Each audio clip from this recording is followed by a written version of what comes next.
এবং পানিটাকে রেশনিং করে দিতে হবে। 18টা পয়েন্টে পানি যেখানে বেশি কম, এখন মেন হচ্ছে রেশনিং করতে হবে, একজন কত করে পাবে পানি, কেননা পানি এই এক মাসটা খুব কঠিন।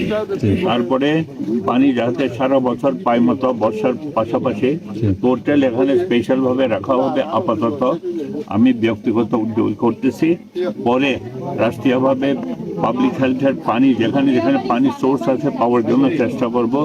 আর পিডিবি যেটা বিদ্যুৎ লাইন গেছে ওখানে বিদ্যুতের সাথে প্রাথমিক আমাদের কথা হয়েছে, ওনারা যেখানে যেখানে পানি বিদ্যুৎ লাইন প্রয়োজন আছে ওখানে বিদ্যুৎ লাইন সেট করে ওখান থেকে নিচের দিকে মোটরে পানি তোলার সেটাও ব্যবস্থা করব।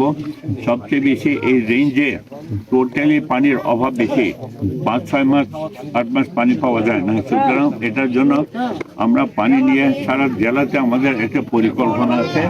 আপাতত এই মাসখানেকটা বা এই বর্ষার আগে পর্যন্ত পুরা এখানে 18টা পয়েন্ট, এখানে শুধু না সোয়ালক রেশা সহ যেখানে যেখানে প্রয়োজন আপাতত আমরা এই টাইমটাকে আমরা শুরু করতেছি এবং সারা জেলাতে প্রত্যেক উপজেলাতে পানির ব্যাপারে কথা বলতেছি হেডম্যান কারবারিদের সাথে। ঝিরি যত ওই উপর থেকে খানচির উপর থেকে কিভাবে করে পানি সংরক্ষণ করা যায়, গাছপালা লাগানো যায় এবং বিশেষ করে কলা গাছ, বিশেষ করে বেশি করে কলা গাছ, জঙ্গলি কলা গাছ হতে পারে, আর বিভিন্ন ওই বাঁশ পাশে জিরির পাশে পাশে বাঁশ লাগানো হবে। এবং পাশাপাশি আমরা চেষ্টা করব যেন কচু গাছ যেখানে যেখানে পানি থাকে এবং জুম চাষ করতে আমাদের তোমরা জানা আছে সবাইকে একটা কমিটি করে জুম চাষ করতে ঝিরির পাশে একটা বিরাট অংশ যেন রেখে দেয়, নতুবা পানি থাকবে না।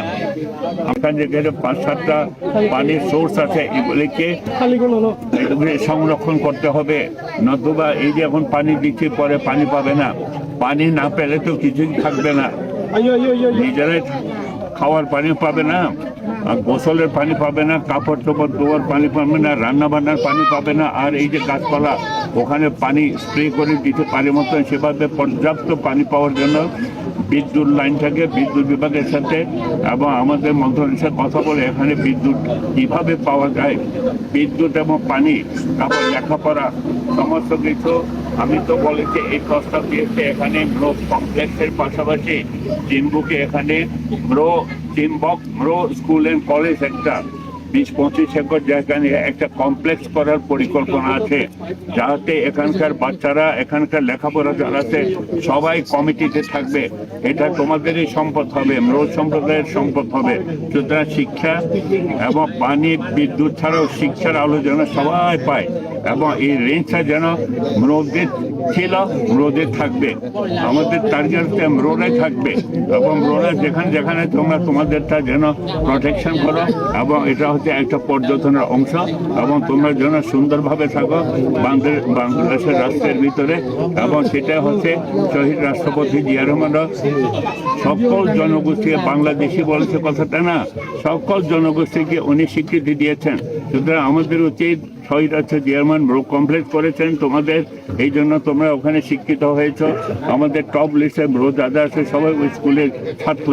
আগামী তো ম্রো সম্প্রদায়কে নিয়ে আমি শুধু না আমরা যারা সকল জাতিগোষ্ঠী তোমাদের প্রতি আন্তরিক এবং সহানুভূতিশীল, সার্বভৌমত্বের ভিতর শান্তিপূর্ণভাবে থাকার জন্য আমার আহ্বান থাকলো। পাশাপাশি হচ্ছে সারা বছর এখানে শুধু না সারা বান্দরবান জেলায় যেখানে যেখানে প্রয়োজন কমপক্ষে সারা বছরে আমি যেন পার্সোনাল উদ্যোগে রাষ্ট্রীয়ভাবে তো আছেই, আমি 1 কোটি লিটার আমার একটা পরিকল্পনা আছে, এখন থেকে শুরু করেছি সারা বছরে যেন কমপক্ষে 1 কোটি লিটার দিতে হবে। লিটার 1 কোটি তোমরা ম্রো বাংলাদেশের যেন ম্রো হিসাবে তোমার আত্মপরিচিতি যেন থাকতে পারে, এই জন্য রাষ্ট্র দায়িত্ব আছে। পাশাপাশি বাংলাদেশ জাতীয়তাবাদী দলের যিনি বর্তমান কর্ণধার আছেন আমাদের মাননীয় প্রধানমন্ত্রী, উনি সেটা চাচ্ছেন এবং আমরা সবাই চাচ্ছি। সুতরাং তোমরা সবসময় আমাদেরকে পাশে পাবা। ধন্যবাদ।